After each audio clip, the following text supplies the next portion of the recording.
మనుషులు అర్థం చేసుకునేందుకు ఇది మామూలు ప్రేమ కాదు.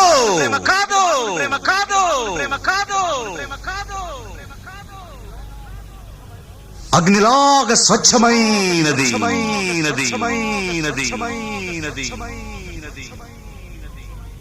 గుండెల్లో గాయమేమో చల్లంగా మానిపోయే మాయ చేసే ఆ మాయ